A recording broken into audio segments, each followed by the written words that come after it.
मोक्षमार्गस्य नेतारं वेत्तारं कर्मभूभृतां ज्ञातारं विश्वतत्त्वानां वन्दे तद्गुणलब्धये। देवादिदेव एकचराट श्री आदिनाथ भगवान की जय। आचार्य भगवान श्री उमा स्वामी महाराज की जय। 3,9 करोड़ महामुनि राजों की जय। तत्वार्थ सूत्र ग्रंथराज के चतुर्थ अध्याय में हम देवगति का वर्णन पढ़ रहे थे और उस देवगति के वर्णन में हम 4 निकाय के देवों के भेद प्रभेद के बारे में हमने पिछले क्लास में देखा था। जो हमने सूत्र शुरू करा था वो था सूत्र नंबर 10 से अपन रिवाइज करना स्टार्ट करते हैं। अपन ने 13, 14, 15 देखे थे। भवनवासी देवों के भेद कौन कौन से होते हैं? तो भवनवासी देवों के भेद यहाँ पर बताए गए थे। भवनवास, कनिका दीदी आपने कहाँ तक का रिवाइज करा है? अभी कुछ करा है? आप 4th पूछ रही थी आज। हाँ नहीं, वो मैं क्या किया, जो मैंने स्टार्टिंग में अपनी 3 क्लासेस की थी ना, बस वही किया। जो मेरी अभी छुट्टी है वो भी छुट्टी है, मैं कल कर लूंगी। हाँ मतलब मैं ठीक एक है दिन आराम में से। 2 क्लासेस कर पाती हूँ, हाँ हाँ आराम ऐसा से, कोई होता है। दिक्कत नहीं है। हाँ तो अभी तुम जो बताओगे तो हो सकता है मुझे नहीं, मैं वहां से कैच कर पाऊँ, हाँ लेकिन तुम बोलो, ठीक। तो माइंड में रहेगा। हाँ, भवनवासिनो सुरनाग विद्युत सुपर्णाग्नि वात स्तनितोदधि द्विदिक्कुमारा। जब हमने यह अध्याय प्रारंभ करा था तब हमने देखा था भवनवासियों के 10 भेद, व्यंतरों के 8 भेद, ज्योतिषियों के 5 भेद और वैमानिक देवों के 12 भेद होते हैं। ये सूत्र आया था। दशाष्ट पंच द्वादश विकल्पाः कल्पोत्पन्न पर्यंताः। इसमें भवनवासियों के 10 भेद बताए थे। तो इस सूत्र में क्या किया गया है, भवनवासी देवों के 10 प्रकार जो भेद हैं उनके नाम बताए गए हैं। ठीक है, तो भवनवासियों के 10 भेद जो हैं उनका नाम है असुर कुमार, नाग कुमार, फिर विद्युत कुमार, सुपर्ण कुमार, अग्नि कुमार, वात कुमार, स्तनित कुमार, उदधि कुमार, द्वीप कुमार और दिक् कुमार। ये 10 भवनवासी देवों के भेद हैं। इनमें कुमार शब्द इसलिए लगा है क्योंकि ये राजकुमार के समान इनकी चेष्टाएं होती हैं। इनके ऊपर कोई जिम्मेदारी का बोझ नहीं होता। ठीक है, और कैसा इनका जो स्वभाव रहता है, बहुत चंचल स्वभाव के होते हैं, इसलिए इनके नाम के आगे कुमार शब्द उपयोग किया गया है। ठीक है, ये भवनवासी देवों के 10 प्रकार हो गए। इनका शरीर जो होता है वो हमेशा यौवन संपन्न होता है। 17 से 18 साल के युवक के जैसा या युवती के जैसा इनका शरीर होता है। व्यंतर देवों के 8 भेदों के लिए आचार्य सूत्र लिखते हैं। व्यंतराः किन्नर किम पुरुष महोरग गंधर्व यक्ष राक्षस भूत पिशाचाः। व्यंतर देवों के 8 प्रकार हैं। किन्नर, किमपुरुष, महोरग, गंधर्व, यक्ष, राक्षस, भूत और पिशाच। ठीक है, ये व्यंतर देवों के 8 प्रकार हैं। इसमें हमने जो स्पेशल चीज देखी थी वो ये देखी थी कि इनके नाम से हमको इनका रूप जज नहीं करना है, क्योंकि हमारे मन में हमेशा से इमेज ऐसी बनी हुई है कि भूत पिशाच बहुत भयानक दिखते होंगे, राक्षसों के सींग इत्यादि होते होंगे। ठीक है, लंबे लंबे दांत होते होंगे, परंतु इनका रूप बहुत सुंदर सा है। ठीक है, इसीलिए इनके नाम से इनके सौंदर्य को, इनके रूप को जज नहीं करना। ये अतुल्य सौंदर्य के धारी होते हैं। ठीक है, जो विक्रिया से हमको राग द्वेष वश डराने के लिए या परेशान करने के लिए कुछ रूप लें सो अलग बात है, मगर इनका जो मूल शरीर है वो बहुत ज्यादा सुंदर होता है। हम देख के मंत्रमुग्ध हो जाए, इतना सुंदर शरीर। ठीक है, फिर ज्योतिषी देवों के हमने जो पिछली क्लास में देखा था वो ज्योतिषी देवों का विशेष वर्णन देखा था। उसी को हम आज भी कंटिन्यू करेंगे। वापस वहीं से हम टॉपिक स्टार्ट करते हैं। ज्योतिषकाः सूर्य चंद्रमसौ ग्रह नक्षत्र प्रकीर्ण तारकाश्च। ठीक है, ज्योतिष देवों के जो 5 भेद बताए गए थे वो थे सूर्य, चंद्र, ग्रह, नक्षत्र और तारे। 5 प्रकार के जो ज्योतिष देव हैं, ये सूर्य, चंद्र, ग्रह, नक्षत्र और तारे। इसमें जो है एक चंद्रमा जो है वो इनका इंद्र होता है। चंद्रमा क्या होता है इनका? इंद्र। उस चंद्रमा के परिवार में सूर्य होते हैं। सूर्य, चंद्र, सूर्य, ग्रह होते हैं, नक्षत्र होते हैं और तारे होते हैं।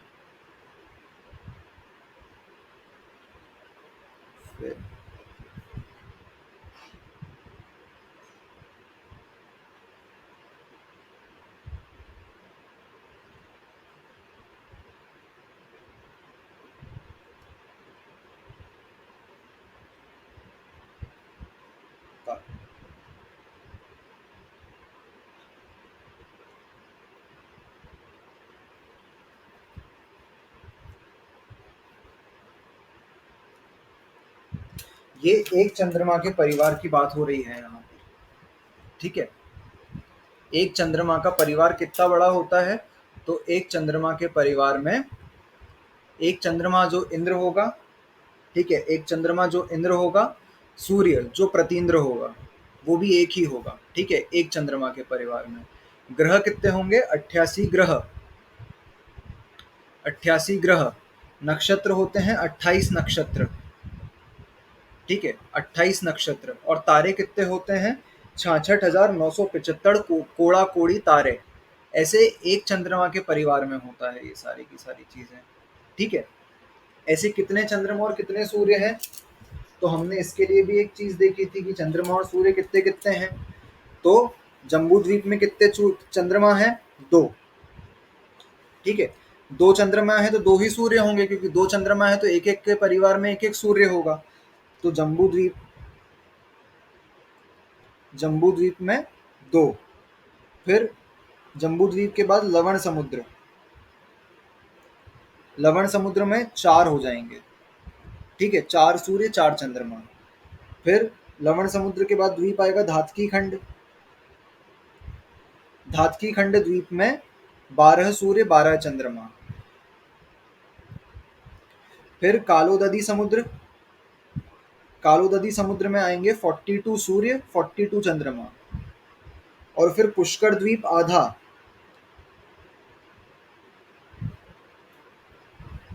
ठीक है, पुष्कर आर्ध जिसको कहते हैं, उसमें 72 सूर्य 72 चंद्रमा।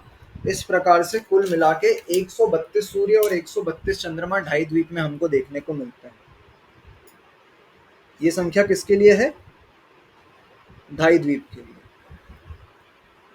ये ध्यान में रखना, ढाई द्वीप में कितने सूर्य चंद्रमा होते हैं? तो 132 सूर्य और 132 चंद्रमा, ठीक है। अब जम्बू द्वीप में अगर सूर्य 2 हैं, चंद्रमा 2 हैं, तो सूर्य भी 2 होंगे। फिर ग्रह कितने हो जाएंगे? 176 ग्रह हो जाएंगे, ठीक है। तारे कितने हो जाएंगे? सॉरी, नक्षत्र कितने हो जाएंगे? 56 नक्षत्र हो जाएंगे। और तारे कितने हो जाएंगे? तारे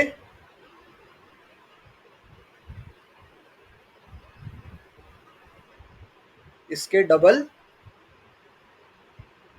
कोड़ा कोड़ी, इतने तारे हो जाएंगे, ठीक है। ये जम्बू द्वीप में। और हर किसी के बाद फिर इधर 4 से मल्टीप्लाई कर दो, 88 को 4 से, तो लवण समुद्र में उतने ग्रह, 4 से मल्टीप्लाई कर दो उतने नक्षत्र। एक चंद्रमा के परिवार में अगर जितने हैं तो उससे इन नंबर से मल्टीप्लाई कर देंगे, तो इतनी इतनी जगह पर इतने इतने ग्रह नक्षत्र तारे अपने को मिलते जाएंगे, ठीक है। ये अपन ने देख लिया। फिर इसके बाद हमने क्या देखा था? अगले 3 सूत्र अपन देख लेते हैं एक साथ समझ के। अगले 3 सूत्र जो हमने पढ़े थे वो थे मेरु प्रदक्षिणा नित्य गतयो नृलोके। मतलब ये जितने भी ढाई द्वीप के अंदर सूर्य चंद्रमा हैं वो क्या करते हैं? मेरु प्रदक्षिणा। जो सुदर्शन मेरु पर्वत है जम्बू द्वीप के मध्य में बीचों बीच जो सुमेरु पर्वत है, ये सारे सूर्य चंद्रमा जितने भी हैं ढाई द्वीप के अंदर, वो सुमेरु पर्वत की प्रदक्षिणा देते हैं। कंफ्यूज नहीं होना है किसी और। 5 मेरु है ना, जैसे वो खोल रखी है मैंने वहां की, इसलिए खुली रहना। हाँ हाँ, 5 मेरु हैं ढाई द्वीप में, तो बिल्कुल कंफ्यूज नहीं होना अपने को कि किसी और मेरु की प्रदक्षिणा देते हैं क्या सारे के सारे? नहीं। धातकी खंड के जितने चंद्रमा सूर्य हैं वो भी, लवण समुद्र के जितने हैं वो भी, कालोददी समुद्र के जितने हैं वो भी, और पुष्करार्ध द्वीप में जितने चंद्रमा सूर्य हैं सभी के सभी सिर्फ सुमेरु पर्वत की ही प्रदक्षिणा दे रहे हैं, अपने अपने द्वीप के मेरुओं की नहीं दे रहे हैं। सारे के सारे मात्र सुमेरु पर्वत की प्रदक्षिणा दे रहे हैं। सूत्र में क्या लिखा? मेरु प्रदक्षिणा, तो सुमेरु पर्वत की प्रदक्षिणा दे रहे हैं। नित्य गतयो, निरंतर दे रहे हैं, रुक नहीं रहे एक समय के लिए भी, ठीक है।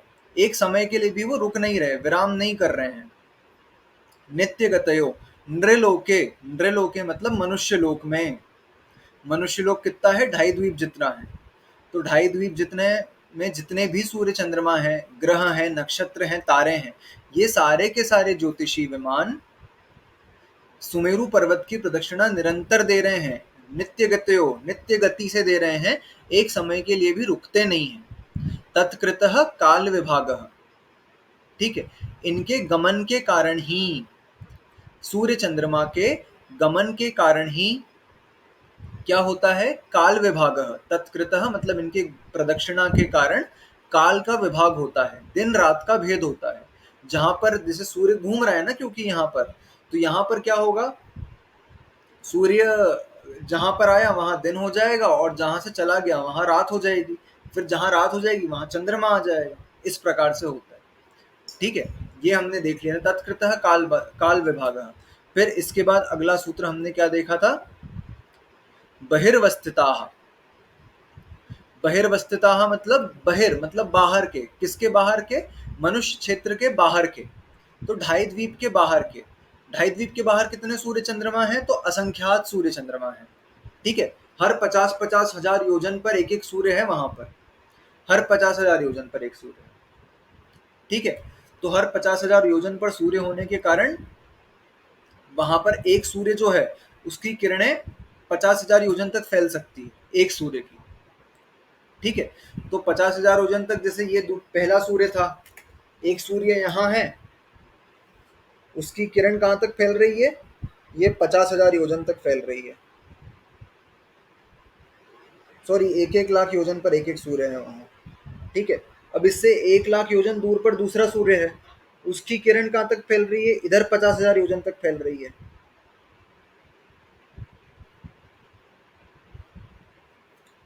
ठीक है, तो इस कारण से क्या होता है, वहां कभी रात ही नहीं होती है, वहां सदैव दिन ही दिन रहेगा। ठीक है, हर 1 लाख योजन की दूरी पर वहां पर एक एक सूर्य मौजूद है। ऐसे कब तक मौजूद है, तो वो स्वयंभू रमण समुद्र है ना, वहां तक सूर्य चंद्रमा ग्रह नक्षत्र तारे एक जगह स्थित हैं, गमन नहीं कर रहे। तो उस कारण से क्या होता है, हर 1 लाख योजन पर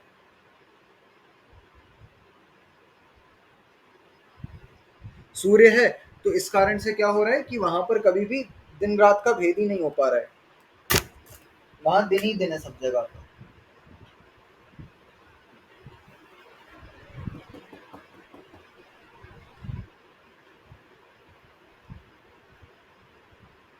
एक मिनट, चल नहीं रहे थे, चल गया। ठीक है,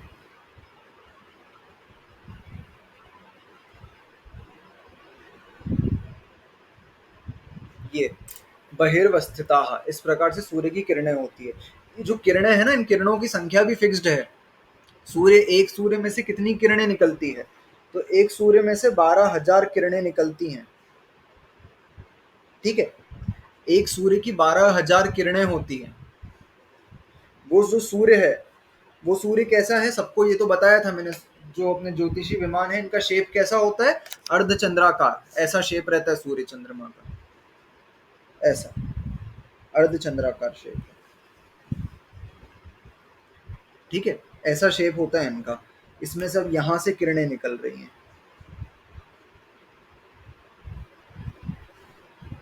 ये क्या है, इसकी किरणें तो होती हैं गर्म, और मूल में ये होता है ठंडा।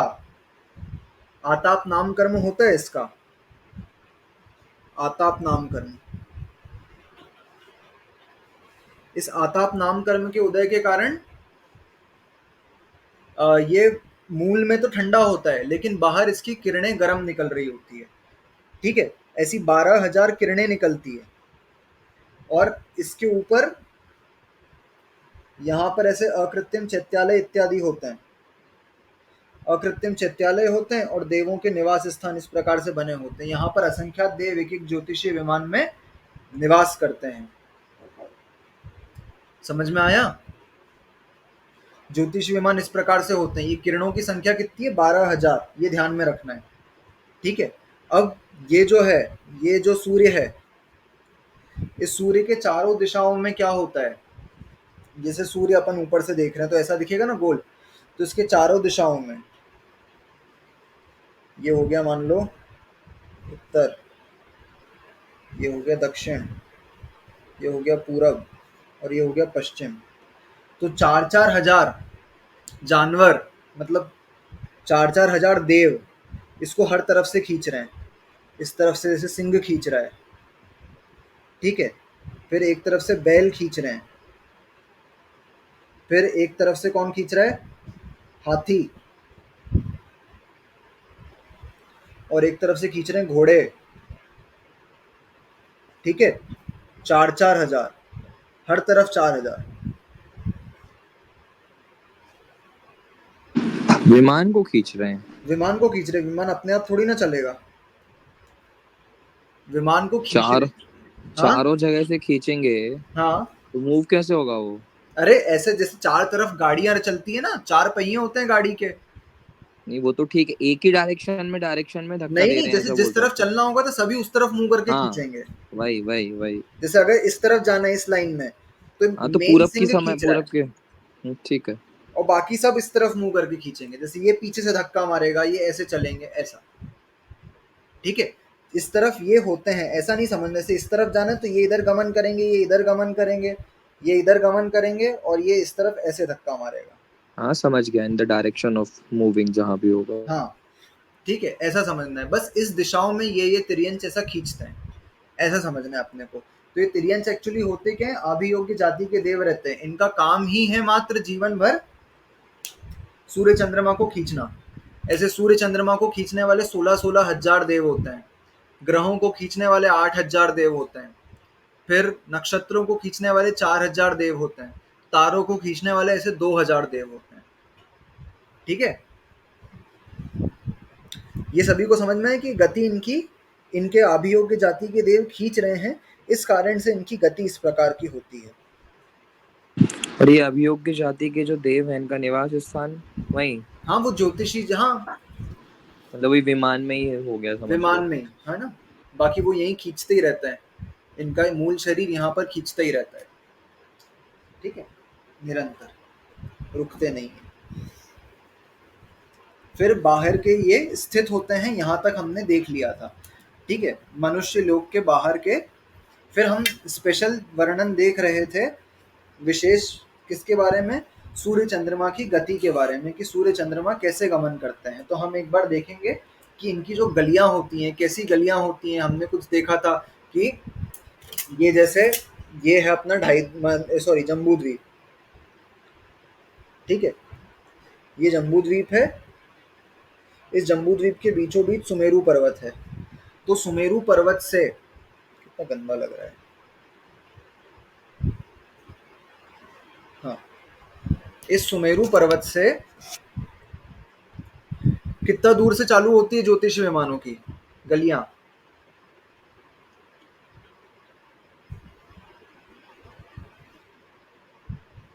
हैंड रेस करो, कौन बताएगा। अगम्य क्षेत्र कितना होता है,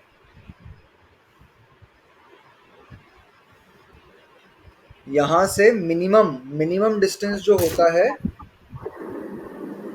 वो मिनिमम डिस्टेंस कितना होता है, जो ये अपनी अपनी ऑर्बिट्स में गमन कर रहे हैं ना, प्रदक्षिणा दे रहे हैं, तो अपनी अपनी ऑर्बिट में दे रहे हैं। तो ऑर्बिट कितना दूर से चालू होती है, सुमेरु पर्वत के 1121 योजन दूर से, ठीक है। ये 1121 योजन दूर से इसकी पहली इसको कहेंगे गली, गली मतलब उसकी ऑर्बिट, पहले ज्योतिष विमान की, फिर दूसरे ज्योतिष विमान की, इस प्रकार से ऑर्बिट्स बनी होती है इनकी, पूरे ढाई द्वीप में इनकी ऑर्बिट्स बनी हुई है। इनकी हाइट कितनी है, ये तो अपन ने सरकमफेरेंस में देख रहे हैं, हाइट पर कितने, 790, 790 योजन। 790 से है ना, 790 पर होते हैं तारे, तो हमारे सबसे पास में है तारे।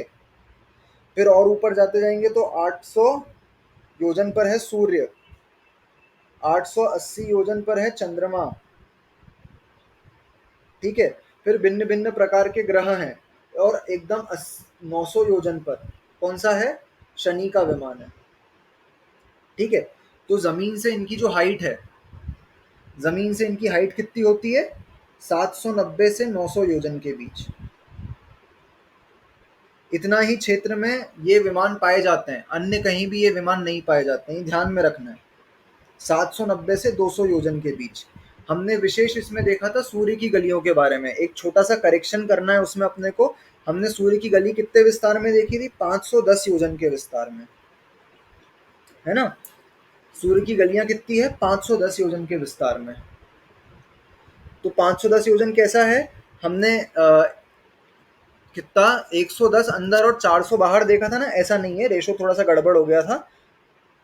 यहाँ पर 330 योजन है और अंदर 180 योजन है, ठीक है।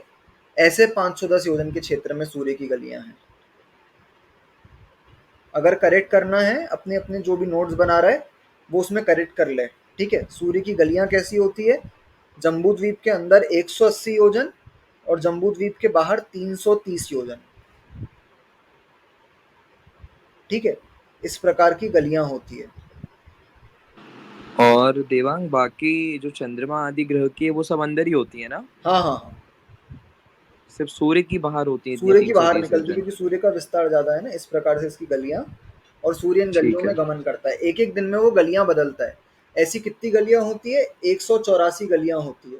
तो 6 महीने पीछे जाता है जिस कारण दक्षिणायन होता है, और 6 महीने आगे जाता है जिसको उत्तरायण कहते हैं, ठीक है। दक्षिण की ओर गमन करेगा तो दक्षिणायन, और उत्तर की ओर गमन करेगा तो उत्तरायण। इस प्रकार सूर्य की गलियां होती है। कनिका दीदी समझ में आ रहा है थोड़ा बहुत भी, हाँ बट ज्यादा नहीं, है ना। मुझे पढ़ना पड़ेगा पहले। हाँ, बस इसके जस्ट पहले वाला वीडियो देख लोगे ना तो आ जाएगा ये सब चीजें समझ में। ऐसा सूर्य जो होते हैं वो इस प्रकार से गमन करते हैं। दो सूर्य हैं, दोनों एक दूसरे के डायमेट्रिकली अपोजिट होते हैं, एक इधर जाएगा तो एक इधर मूव करेगा। इस प्रकार से इनका मूवमेंट होता है, ठीक है। एक बार अपन गलियों का स्ट्रक्चर और डिटेल में देखते हैं गलियां कैसी होती हैं।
इस प्रकार की गलियां होती है सूर्य चंद्रमा की, ठीक है। जैसे शुरुआत होगी तो कैसे शुरुआत होगी, एक सूर्य यहाँ घूमना चालू करेगा। अरे यार ये रेड पेन को हो क्या गया है,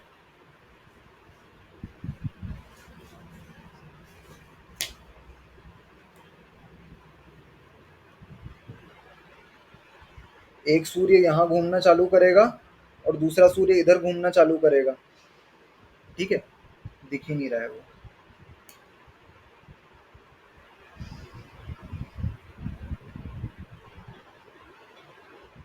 ठीक है। एक सूर्य ऐसे घूमना चालू करेगा और एक सूर्य ऐसे घूमना चालू करेगा। ऐसी गलियों का स्ट्रक्चर है इनका। ये यहाँ से घूमते घूमते एक दिन में यहाँ तक आएगा, ठीक है। पूरा चक्कर लगाने में कितने दिन लगते हैं, पूरा 48 आवर्स लगते हैं एक चक्कर लगाने में, पूरा कंप्लीट करने में। तो आधा लगाने में कितने लगेंगे, 24 आवर्स, ठीक है। तो जो सूर्य हमारे यहाँ देखो, ये जम्बू द्वीप है, ये सॉरी ये भरत क्षेत्र है और ये ऐरावत क्षेत्र है, ऐसा समझना, ठीक है। तो ये भरत क्षेत्र वाला 24 घंटे में ऐरावत क्षेत्र में यहाँ तक पहुंचेगा, इस स्थान तक। और ये जो ऐरावत क्षेत्र में था वो 24 घंटे में यहाँ तक आएगा, ठीक है। यहाँ तक आने के बाद क्या होगा, अब इसकी गली बदल रही है। तो गली कैसे बदलेगी, एक दिन में इतना चल लिया, अब वापस क्या करेगा, यहाँ से अब ये गली बदलने के लिए इस रास्ते पर आएगा, फिर यहाँ चलना चालू करेगा, और ये वाला इधर आएगा और ये ऐसे चलना चालू करेगा। तो ये जो सूर्य था इसका मूवमेंट, एक सूर्य का मूवमेंट अपन ट्रेस करते हैं। ये देखो, पहला चला 24 घंटे में यहाँ तक आया, फिर गली बदली, फिर कहाँ आया, 24 घंटे में वापस यहाँ तक आया, वापस हमारे जम्बू द्वीप तक आ गया ये।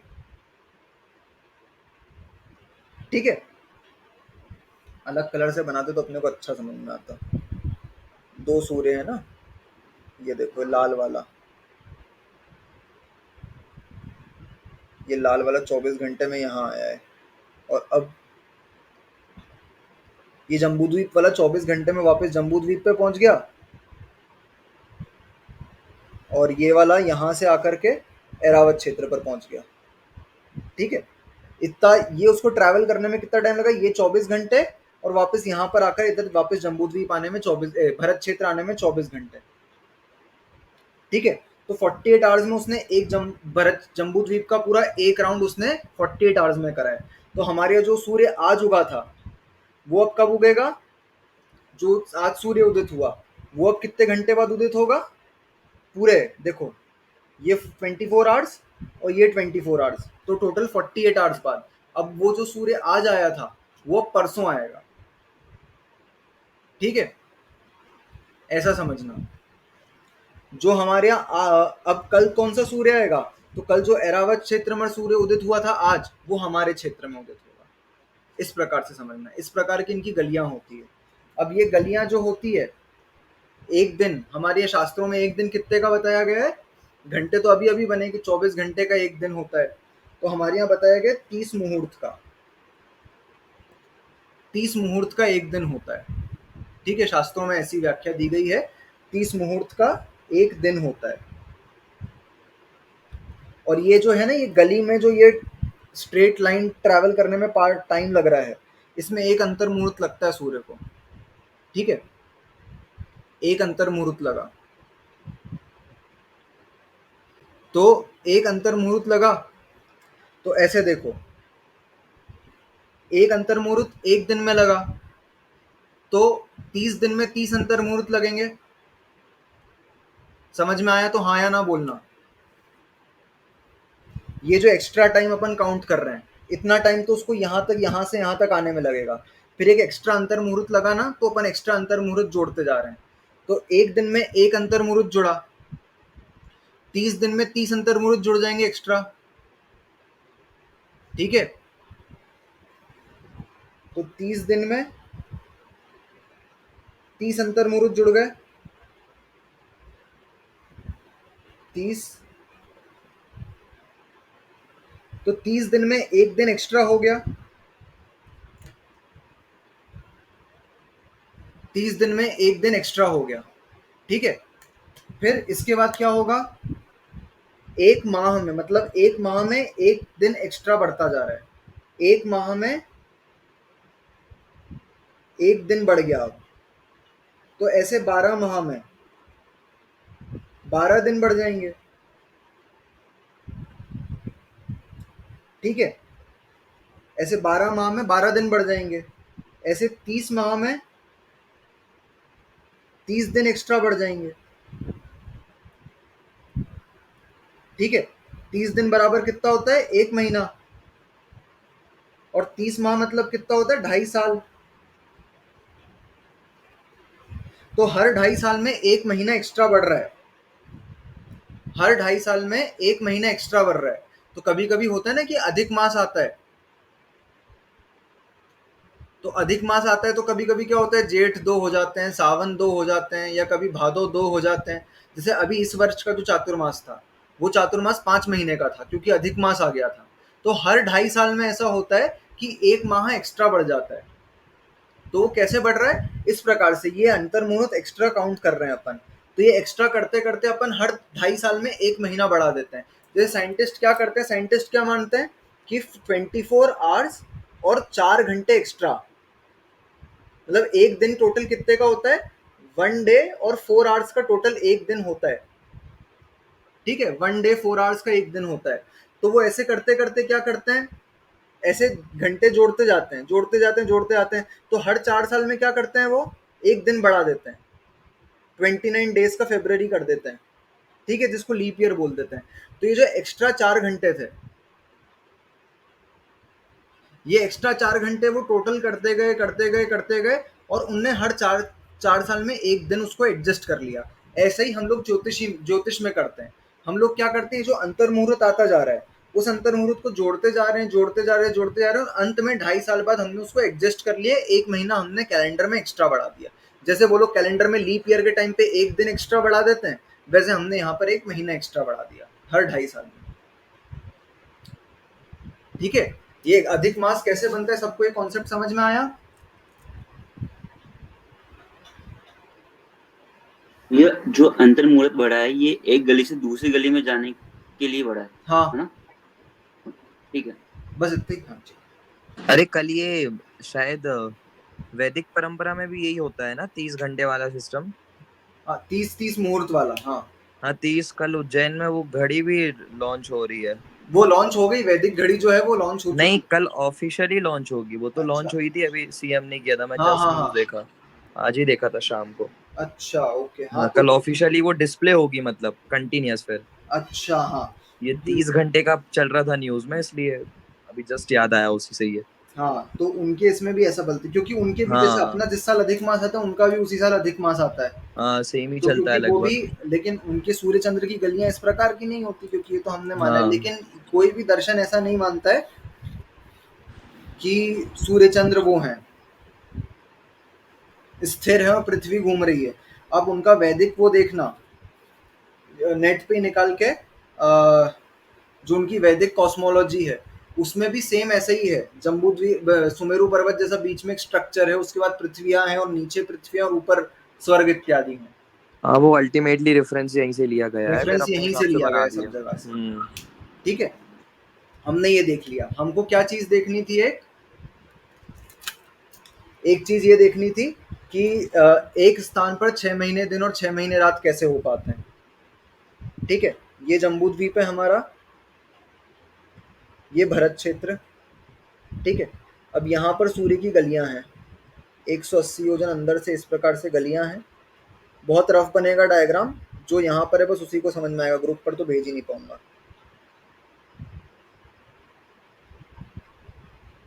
ठीक है, ये इस प्रकार की गलियां हैं।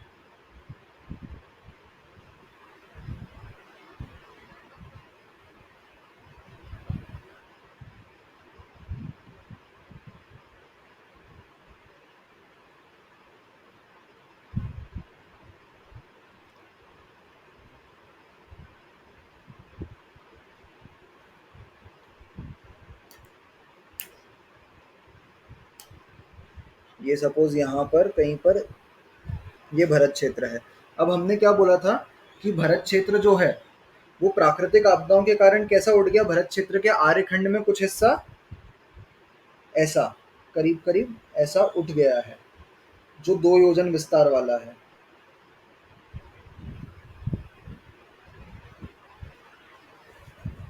तो अब गलियां करीब, जैसे वो हिस्सा यहाँ पर है इस ब्लैक डॉट की स्थान पर, ये ब्लैक डॉट की जगह पर। तो अब गलियों में कभी कभी क्या होता होगा कि जैसे यहाँ पर जैसे सूर्य चल रहा है, ये सूर्य की रोशनी, सपोज इस गली तक ऐसा हुआ कि सूर्य की रोशनी जब यहाँ से सनराइज हो रहा है, तो उस सूर्य की भी रोशनी इस पर पड़ रही है, जो ऊपर ऊपर का एकदम टॉप का हिस्सा होगा उस पर इमेजिन करना। यहाँ पर सूर्य की भी रोशनी यहाँ पर पड़ रही है, और इधर जो अस्त होने वाला दूसरा सूर्य है उसकी रोशनी भी यहाँ पर पड़ रही है। ठीक है, तो अस्त होने ही वाला था कि यहाँ से दूसरा उदित हो गया। ठीक है, तो वहां पर निरंतर सनराइज, तो सूरज की रोशनी हमेशा चलती रहेगी। ठीक है, जब यहां से सन सेट होने वाला था, तब दूसरा यहां से उदित हो गया इसके टॉप मोस्ट पॉइंट पर, जो यहां से सनराइज हो, सन सेट होने वाला था, दूसरा एकदम उसकी किरण इसके टॉप पर पड़ने लग जाएगी। ठीक है, इतने हिस्से में तो अंधेरा हो जाएगा, और इतने हिस्से में उजाला हो जाएगा, और बीच में उजाला का उजाला ही बना रहेगा। सभी को समझ में आई है ये बात? ठीक है, तो ऐसे कब तक चलता रहेगा? यहाँ पर ऐसी कोई गली आती होगी बीच में कहीं पर, 180 में से कभी 90 करीब गलियां पार करने के बाद ऐसी कोई गली आती होगी, जिसके बाद यहाँ से सूर्य की रोशनी भी आना बंद हो जाती होगी, क्योंकि वो दूर चला गया है अब। ठीक है, तो ठंड के टाइम पर ऐसा कभी गली आती होगी जिसमें यहाँ से सूर्य की रोशनी इसके टॉप मोस्ट पॉइंट पर आना बंद हो जा रही है। अब कहाँ पड़ रही है? सिर्फ इतने इतने एरिया पे पड़ रही है, ऊपर पड़ ही नहीं पा रही है। ठीक है, तो 6 महीने तक तो उसके ऊपर निरंतर सूर्य की रोशनी थी, और 6 महीने बाद क्या हुआ, उसके ऊपर सूर्य की रोशनी आ ही नहीं पा रही है। सिर्फ ये जो साइड्स के एरिया हैं, यहीं पर सूर्य की रोशनी आ पा रही है। तो 6 महीने दिन रहा, फिर 6 महीने रात रही, फिर वापस जब सूर्य वापस 90 गलियां क्रॉस करके आएगा, फिर वापस 6 महीने दिन रहेगा, फिर 6 महीने रात रहेगी। इस प्रकार से वहां पर कभी कभी अपने ही अर्थ में ऐसी हमको व्यवस्थाएं देखने मिलती है जहां पर 6 महीने दिन हो पाता है, कभी 6 महीने रात हो पाती है। ठीक है, ऐसे पोल्स के आसपास के एरिया, यूरोप के कुछ एरिया, ग्रीनलैंड, आइसलैंड, रशिया वगैरह के, यहाँ पर हमको 6 महीने दिन 6 महीने रात देखने को मिलती है। ठीक है, समझ में आई ये चीज? अंकेश भैया, सौरभ भैया, कनिका दीदी तो पिछला वीडियो देखेगी तभी उनको ये थोड़ा समझ में आ पाएगा, आ गया। है ना? मुझे तो लग रहा है जैसे किसी दूसरी क्लास में एनरोलमेंट हो गया आज मेरा। मैं पढ़ूंगी फिर आ जाएगा समझ। अरे वो लास्ट की क्लास करोगी आ जाएगा, लंबी वाली क्लास थी वो। हाँ, लास्ट क्लास हाँ। एकदम कनेक्टेड है बिल्कुल। वो करोगे तो आ जाएगा सब समझ। कल उसी को करती हूँ पहले। हाँ, इसके जस्ट पहले वाली है ना, उसमें पहले से कुछ कनेक्टेड नहीं है। ठीक है, अच्छा, हमने क्या देखा था, हमने डिस्टेंसेस देखे थे ना, ग्रुप पर डाल रखा है वो जो फोटो मैंने कि कौन सा कितने कितने दूर है। हाँ, तो अपन ने क्या देखा था, 790 योजन पर, 790 योजन पर तारे हैं, 800 योजन पर सूर्य है, 880 योजन पर चंद्रमा है।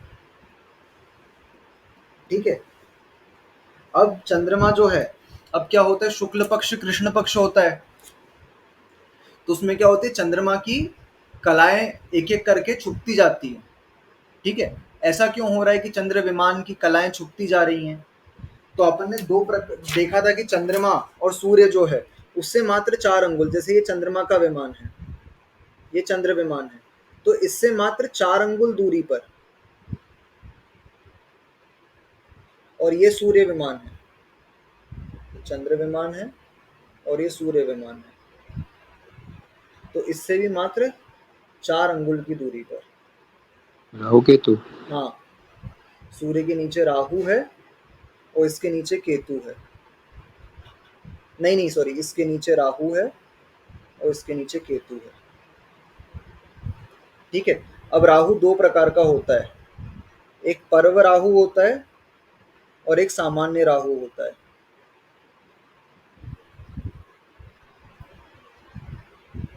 ठीक है, तो ये सामान्य वाला राहु जो होता है ना, वो क्या करता है, जैसे एक दिन क्या करेगा, चंद्रमा की एक कला को छुपाएगा, फिर अगले दिन अगली कला को छुपाएगा, फिर अगले दिन अगली कला को छुपाएगा।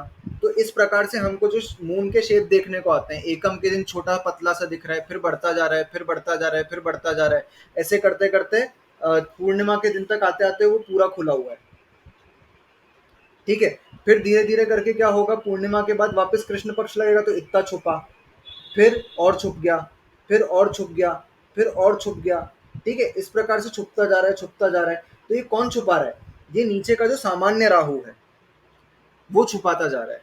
ठीक है, ऐसे करके छुपाता जाएगा, और जिस दिन पूरा ढक देगा ये सामान्य राहु, उस दिन अमावस्या हो जाएगी।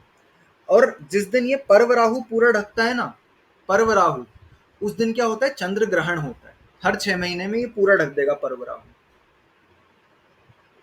उस दिन चंद्र ग्रहण होगा।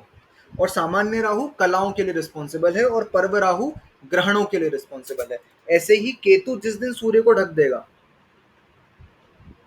ठीक है, उससे 4 अंगुल नीचे ही है, तो हर 6 महीने में केतु जो है वो सूर्य को ढक देगा।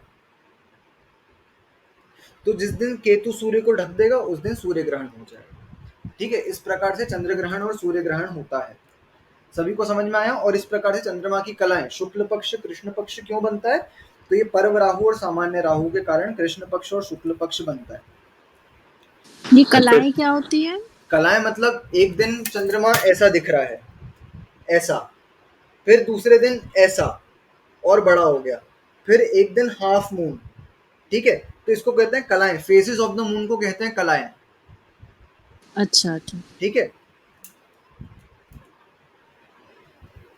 अच्छा, जैसे तुमने सूर्य की किरणें बताई थी, सूर्य विमान की 12,000 किरणें होती है, हाँ, वैसे चंद्र विमान की भी होती हैं? चंद्र विमान की सूर्य से ज्यादा होती है क्योंकि चंद्रमा सूर्य से बड़ा होता है।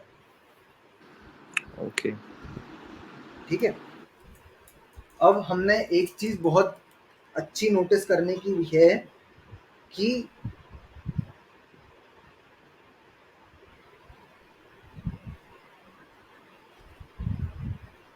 आज मैं इतने दिनों बाद कॉपी पेन लेके बैठी थी बड़े जोर शोर से कि कितने नोट्स बना दूंगी, एक शब्द जो लिखा हो मैंने।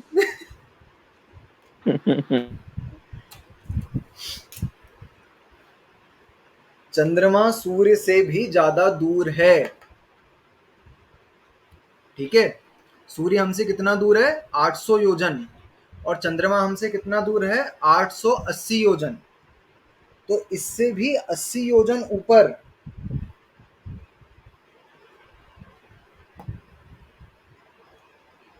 चंद्रमा है हमसे। ठीक है, तो हम जब सूर्य तक ही नहीं पहुंच सकते तो हम चंद्रमा तक कैसे पहुंच सकते हैं? तो अभी हम जहाँ पहुंचे हैं वो हम कहाँ पहुंचे हैं? वो भगवान पर्वत जाने है वो कहाँ ऊपर। पहुंचे हैं। अरे पर्वत है यही जो तुम बता रहे हो, डिवाइड करते होंगे हाँ, ना। ऐसी ऊंचे, इतनी ऊंचे पर्वत है, वहां जाके लैंड कर देते होंगे। वो वहीं कहीं जैसे पहुंच गए। जैसे चांद का डिस्टेंस क्या बताते हैं ये लोग? 3,80,000 किलोमीटर। ठीक है, हमने एक योजन पढ़ा करीब करीब 6,000 किलोमीटर का। कैलकुलेटर में डिवाइड करें कितना होता है? 3,80,000 डिवाइडेड बाय 6,000,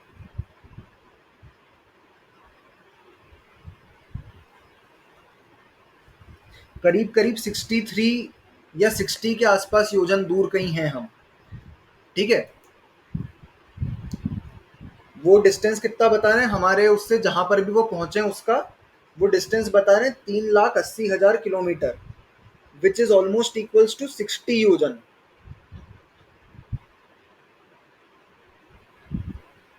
ठीक है, वो 60 योजन दूर है। अब देखो हमारा जो जम्बू द्वीप है, उस जम्बू द्वीप में भरत क्षेत्र का विस्तार कितना आया था? 512 करीब योजन का आया था।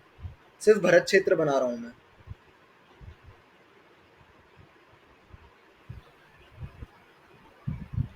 512 6/19 है ना? ना, वही है, हाँ। तो करीब करीब 512 योजन के आसपास का आया था। अब हमारी दुनिया करीब यहाँ है। ठीक है, तो 512 का आधा कर दो तो ये करीब करीब 250 योजन हो जाएगा। इस 250 योजन में से मान लो हमारे नीचे जो आर्यखंड है, उस आर्यखंड में एक छोटा सा डॉट हमारी दुनिया जितना है, तो उससे करीब करीब 60 योजन मान लो हमसे अगर विजयार्ध पर्वत है, तो ये कहाँ जा रहे हैं? ये विजयार्ध पर्वत तक करीब करीब जा पा रहे हैं क्योंकि अपन ने क्या पढ़ा? विजयार्ध पर्वत की यस। श्रेणियां हैं। वो श्रेणियों में हमारे जैसी मिट्टी है, वहीं खेती होती है, गेहूं चावल बाजरा, ऐसी ऐसी खेती होती है सब जगह पर। ठीक है, तो वहाँ की मिट्टी हमारी मिट्टी के समान है, हमारे जैसे मनुष्य रहते हैं वहाँ पर। ठीक है, तो वहाँ पर कंपैटिबल है हमारे रहने करने के लिए कि हम रह सकते हैं वहाँ पर। कभी पानी मिल जाए तो उसमें कोई आश्चर्य की बात नहीं है। वहाँ पर कभी कुछ मिल जाए, ऐसे धातुएं मिल जाए तो कुछ आश्चर्य की बात नहीं है। तो फिलहाल वो जहाँ पर भी पहुँच रहे हैं, वो हमको ऐसा लग रहा है जैसे विद्यार्थी की प्रथम श्रेणी जो होगी जहाँ पर विद्याधर रहते हैं, वहाँ कहीं पहुँच रहे होंगे। वहाँ गड्ढे हैं, इत्यादि चीज़ें हैं जो हमको यहीं देखने को मिल जाती हैं। ठीक है, तो करीब 60 योजन दूर जा पा रहे हैं हमारे विमान क्योंकि हमारे पास ट्रैकर लगा है। हम डिनाई तो कर नहीं सकते कि ये कहीं भी नहीं जा रहे। ठीक है, नहीं, जाते तो हैं। जाते तो हैं, एकदम झूठ तो बोल नहीं सकते कि, क्योंकि वो अर्थ से भी निकले, मतलब हमारे से दूर निकले और करीब इतना डिस्टेंस उनने ट्रैवल करा है। अब चांद हमने बोला कि 880 योजन दूर है और डिस्टेंस वो सिर्फ 60 योजन ट्रैवल कर रहे हैं, तो चांद तक तो पहुंच नहीं सकते, ये तो सीधी सी बात है।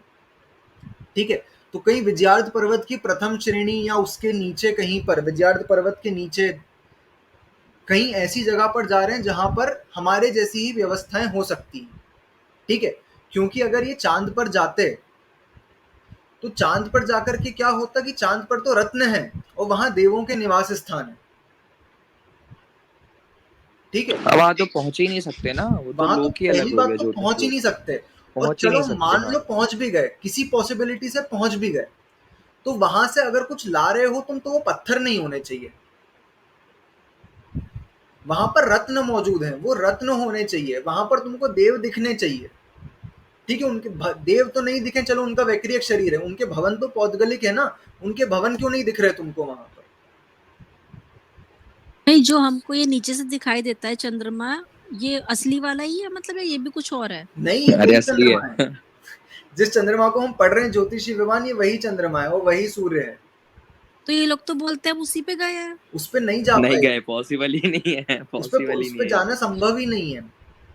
ठीक है, कोई मेरे को लाके दिखाया, उस दिन हमने डिस्कस करा था कि इनका स्पेस ही इतना झुटला हुआ है। आप पिछली वाली क्लास सुनोगी तो मैंने ये चीज, हितेन ने ग्रुप पे एक स्क्रीनशॉट भेजा जिसमें ये लिखा हुआ था कि कोई भी सैटेलाइट लॉन्गिट्यूडनल जा नहीं सकती है, सारी की सारी लैटिट्यूडनल जाती है।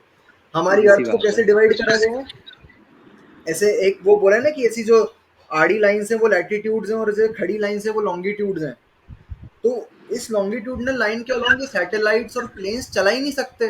क्यों नहीं चला सकते? क्योंकि अर्थ का शेप ऐसा है।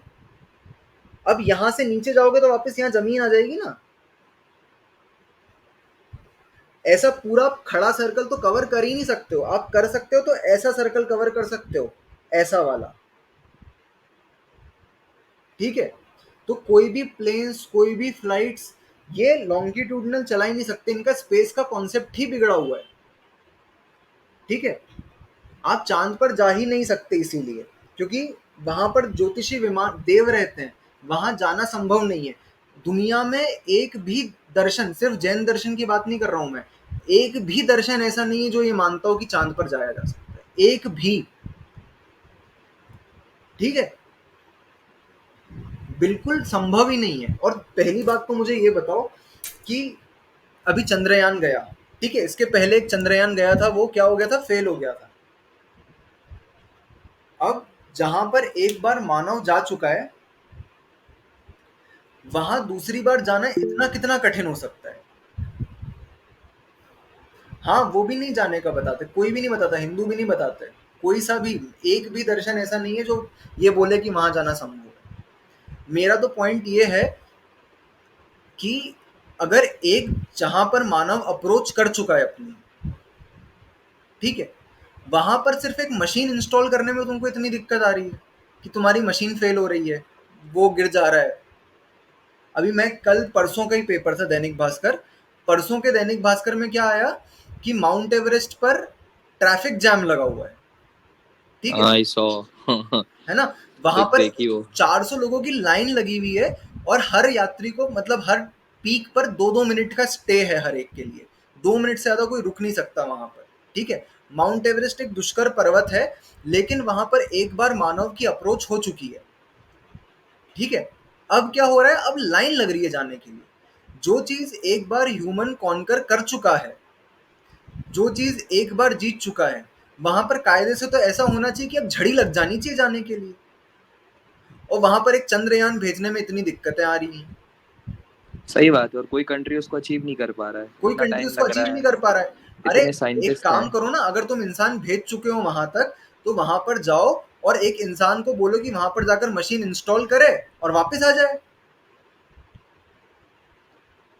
तो आपकी टेक्नोलॉजी तो बहुत अच्छी है, एक बार तो भेज चुके हो आप, फिर दूसरी बार क्यों नहीं भेज सकते हो?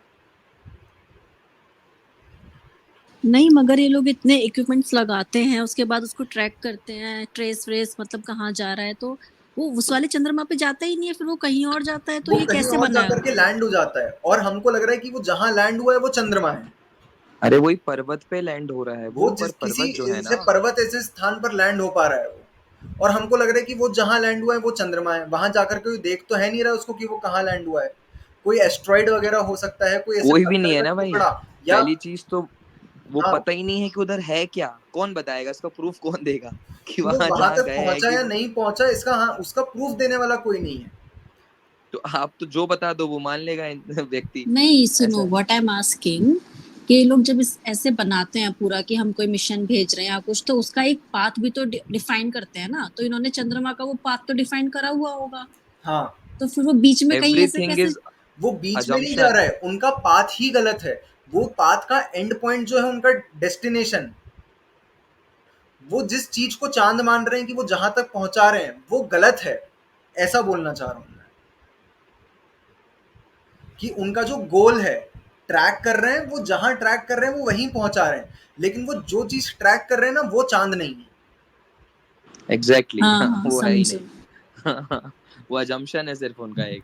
ठीक है, एक्चुअली चीज इतनी वास्ट है कि वो इतना ऊपर है कि कोई भी सैटेलाइट या कोई भी मशीन उसको है ना ट्रैक नहीं कर सकता। कर नहीं तो सकती कहीं ना कहीं एक पोर्शन में जाके वो कोई भी चीज एक चीज को ट्रैक कर रहे हैं जिसको वो चांद ऐसे चांद का एजम्पशन कर रहे हैं। हाँ समझ गए। ठीक है। अब मैं को बताऊं, नील आर्मस्ट्रॉन्ग गया है चांद पर, तो मतलब मैं ये फैक्ट बता रहा हूँ, गूगल करके देख लेना। नील आर्मस्ट्रॉन्ग चांद पर आने के बाद साल 1.5 साल क्या करा, मीडिया से भागता रहा है, लिटरली मीडिया से हाँ भागा है वो दूर। ये कि सुना है बताएगा राइट। क्या। ठीक है, अब कोई अपने को बोल दे कि अमिताभ बच्चन और शाहरुख खान को देख के पहचान लो, तो एक ऐसे इंसान जो चांद पर गया है, ठीक है, वो सेलिब्रिटी इस लेवल का बनना चाहिए ना। अमिताभ बच्चन शाहरुख की हम शक्ल देख के पहचान लेते हैं। आप में से कितने लोगों को नील आर्मस्ट्रॉन्ग की शक्ल दिमाग में है? क्योंकि उसको तो इतना महान व्यक्तित्व बन जाना चाहिए था कि वो चांद पर होकर के आया है। अरे पता है, कहते हैं कि हॉलीवुड के स्टूडियो में नासा शूट एग्जैक्टली वगैरह वो करता ट्रिक है। फोटोग्राफी के जरिए वहां पर कितने लोगों ने डिफेक्ट्स निकाले हैं कि वहां पर जो उसने यूएसए का फ्लैग गाड़ा हुआ है ना, वो फ्लैग लहरा रहा है। चांद पर अगर हवा नहीं है तो वो फ्लैग लहरा कैसे सकता है? हाँ ये सब थ्योरी सुनी है राइट। ठीक है, और इसके पीछे एक चीज ये है कि वो टाइम था रशिया और यूएसए के बीच में कोल्ड वॉर चल रहा था। रशिया और यूएसए का कोल्ड वॉर था, और उसमें ऐसा था कि जो जितना बड़ा अचीवमेंट करेगा, एक्चुअली युद्ध नहीं हो रहा है, लेकिन जो जितना बड़ा अचीवमेंट करेगा वो वर्ल्ड की सुपर पावर बनेगा। तो इनने फिर क्या करा कि वो अचीवमेंट दिखाने के चक्कर में अपने हिसाब से एक पॉइंट बना लो, वहां पहुंचा दो, वहां की इमेजेस दिखा दो दुनिया को और वो बनाओ पहुंचे भी बेवकूफ। नहीं वहां तक पहुंचे भी नहीं है वही वो। तो, यही कहीं यही आसपास कहीं पे जाके। उनने फोटोग्राफी करी, ट्रिक फोटोग्राफी के जरिए उनने चांद जैसे क्रेटर्स वगैरह क्रिएट करे। वहां पर क्रेटर्स तो है नहीं पहली बात, तो वहां उनने क्रेटर्स जैसे क्रिएट करे, और वहां पर उनने उसकी फोटोग्राफी करी और बोला कि देखो हम तो चांद तक पहुंचाया है इंसान। अरे बहुत बेवकूफ बनाया अमेरिका ने। आज इतने साइंटिस्ट हैं जो आज भी इस थ्योरी को डिनाई करते हैं कि इंसान आज तक चांद पर नहीं पहुंच पाया है। ठीक है, सीधी से तुम्हारा पॉइंट है कि अगर जा पाते ह्यूमन तो फिर तो अभी तो लाइन लगी होती भाई वहां हाँ पे। सब एग्जैक्टली पहुंच अगर रहे जा होते। पा रहे होते तो आज लाइन लगी होती जाने के लिए, सीधी सी बात है, सबसे सिंपल बात। और अगर लाइन नहीं लगी है तो सीधी सी बात है कि हमारे अप्रोच में वो चीज अभी तक नहीं है, क्योंकि हमने जहां जहां तक हमारी अप्रोच गई है उस चीज को हमने बर्बाद करके ही छोड़ा है। सही बात है। ठीक है, जहां तक इंसान पहुंच पाए उस जगह को उन्होंने बर्बाद करके छोड़ा है। अभी तक घर बन जाने चाहिए थे अगर अप्रोच होती तो। अच्छा अपने शास्त्र क्या कहते हैं देवांग, क्या जा सकते हैं मनुष्य चांद के बिल्कुल नहीं ऊपर? जा सकते। वहां वहां अपने जाने योग्य एटमॉस्फेयर ही नहीं है, वो देवों के निवास स्थान है, हम उन विमानों को टच नहीं कर सकते हैं। ठीक है, तो ऐसा बोलना कि हमने मंगल पर विमान भेज दिया, मंगलयान भेज दिया, और चांद पर विमान भेज दिया, और हम सूर्य के इतना करीब जाकर के L1 पॉइंट से उसको नोटिस करने वाले हैं, हमने सूर्ययान भेज दिया, आदित्य L1। ठीक है, तो चलो इसको आदित्य L1 को तो फिर भी मान लिया कि वहां तक गया तो नहीं है, कम से कम इतना तो बेवकूफ नहीं बना रहे। हाँ वो एक किरण आती होगी 12,000 में से उसको उसको कर उसको लेता ट्रैक हो। कर रहा है वो बेचारा वहां बैठे बैठे। ठीक है, तो बिल्कुल। कोई और हेवनली बॉडीज होंगी जहां तक ये जा रहे हैं, मतलब हाँ, ये तो मेन वो हमने ये देखे ना, नहीं। ये विजयार्थ पर्वत के आसपास की गुफाएं या वहां के कुछ ऐसे वीरान एरिया हैं जहां तक ये जा पा रहे हैं, लेकिन सही बात है भाई, विजयात पर्वत ही इतना बड़ा होगा, अलग अलग पॉइंट में जाके इन लोग यही चीज मान लेते होंगे। हाँ, सीधी सी बात है। कि ये किसी को मान लेते हैं कि ये सूर्य पर जा रहे हैं, और किसी को मान लेते हैं कि ये हिस्सा चंद्र है जिस पर हम जा पा रहे हैं, ऐसा। एक्चुअली ये तो किसी वर्षधर पर्वत तक भी नहीं पहुंच सकते हैं। हाँ, ये हाँ, हिमवन महाहिमवन तक भी नहीं पहुंच सकते हैं, क्योंकि बीच में विजयार्थ पर्वत इतना बड़ा है कि उसको क्रॉस कैसे करेंगे। कोई विद्याधर इनको पकड़ लेगा एक दिन। हाँ, पकड़ लेंगे। वहां वहां पर विद्याधर रहते हैं, वो सच्ची में पकड़ लेंगे। अच्छा ये ज्योतिष जो है विमान सारे अपने मध्यलोक के ऊपर ही है ना? हाँ, मतलब सारे के सारे मध्यलोक में ही है मध्यलोक में सारे। ही है। हाँ, हाँ, मतलब ये उधर नहीं है, ऊर्ध्वलोक में नहीं है ये कुछ नहीं भी। नहीं। तो वहाँ व्यवस्था ही नहीं है मतलब हाँ, वहां ऊर्ध्वलोक में, ज्योतिष स्वर्गों बिल्कुल में। नहीं है। हाँ, वहाँ पर निरंतर कांतिमान रत्न आदि होते हैं जिनके कारण रोशनी बनी रहती है वहाँ पर रहती है, हाँ। ठीक है। और ये सारा का सारा केवली भगवान के झलकता रहता है पूरा स्ट्रक्चर, है ना? बिल्कुल, हाँ, उनके ज्ञान में निरंतर झलक रहा है ये, ठीक है। तो यहाँ पर बात ये है, हमने देखो एक तो जितने भी पॉसिबल अपने को चीजें दिखती है वो 2 क्लासेस में हमने, जैसे चांद की कलाएं कैसे बनती है, दिन रात कैसे होते हैं, हमारे ही आर्यखंड में दिन पूरे 24 घंटे कैसे बना पा रहे थे। जापान में दिन है तो यूएसए में रात है, और यूएसए में दिन है तो जापान में रात हो जाएगी। ये कैसे हो पा रहा है? हमने 2 दिन में ये सब चीजें इस हमारे धर्म के थ्रू जस्टिफाई करके देख ली है, ठीक है, और सारी की सारी चीजें फिट बैठती है। तो ऐसा भी नहीं है कि इस थ्योरी के थ्रू हम ये चीज कवर नहीं कर सकते हैं, फिलहाल जो हमको देखने को मिलती है। तो हमारे धर्म में भी ये सब चीजें जस्टिफाई हो पा रही हैं,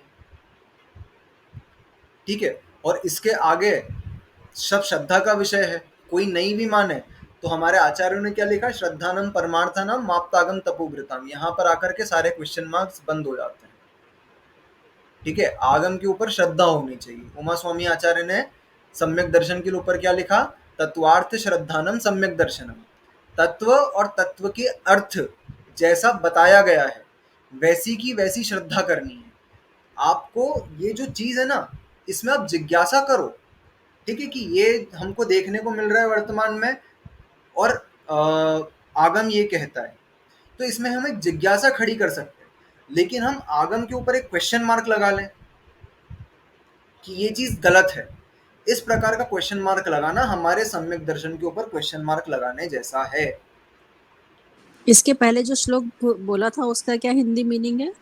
श्रद्धानम परमार्थानाम माप्तागम तपोभृताम। तो श्रद्धानम परमार्थानाम, सच्चे आप्त किसको बोलते हैं, देव को। तो सच्चे देव, आगम मतलब शास्त्र, और तपोभृत मतलब गुरु। श्रद्धानम परमार्थानाम आप्त आगम तपोभृताम त्रिमूढ़ा पूर्णमष्टांगम सम्यक दर्शन मस्म्यहम्। मतलब 3 मूर्ताओं से रहित सच्चे देव शास्त्र गुरु पर श्रद्धा, और 3 मूर्ता से रहित जो श्रद्धा है वही सम्यक दर्शन मस्मयम, इसी को सम्यक दर्शन कहा गया है। ऐसा समंत भद्राचार्य ने रत्नकरण शावकाचार में लिखा है। एक और पॉइंट होगा 8 अंग सहित और 8 मदों से रहित, है ना। हाँ, इस प्रकार के फिलहाल ये है कि हमको आगम पर जैसा आगम में लिखा है वैसी की वैसी श्रद्धा करनी है, ठीक है। हम जिज्ञासा करें कि हमको चीज समझ नहीं आ रही, ये हमारी बुद्धि का विषय है। और वर्तमान में हमारे पास जितने शास्त्र अनुपलब्ध हैं, ठीक है, अगर वो उपलब्ध होते तो शायद हमको ये भी जानकारियां होती जो हमारे पास मिसिंग है कि एक्चुअली कहाँ पहुंच पा रहे हैं। ये तो हम अभी अंदाजे से बता रहे हैं कि करीब करीब वहां यहाँ पहुंच पा रहे होंगे। पता है एक शास्त्र है, वो बहुत कम अवेलेबल है, लेकिन जो वो है ना एप्पल का वो, अरे वो जो बोलती है एआई वाली, हाँ, क्या बोलते हैं, सिरी। सिरी। हाँ, तो वो अपनी, सीधी। तो वो अपना कोई शास्त्र है, उसको डिकोड करके बनाया गया है, लेकिन वो चुरा लिया गया था, तो उसके बेसिस पे है। मैं उसका नाम भूल गया शास्त्र का। हाँ, अरे देख के बताता हूँ। तो मतलब भूवल वो है। उसमें ये कोडिंग तो लैंग्वेज उसमें वगैरह सब पूरा भूगोल है तो 90% अभी भी है, गंधहस्ती उपलब्ध है। महावस्ती का नाम लेते हैं।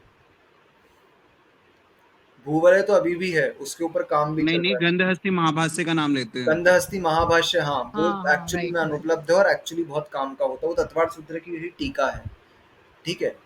और दूसरी बात ये है कि अपन पहले जिनवाणी स्तुति कर लेते हैं, उसके बाद अपन आगे डिस्कस करेंगे, या रहने दो, अपन पहले अच्छे से डिस्कस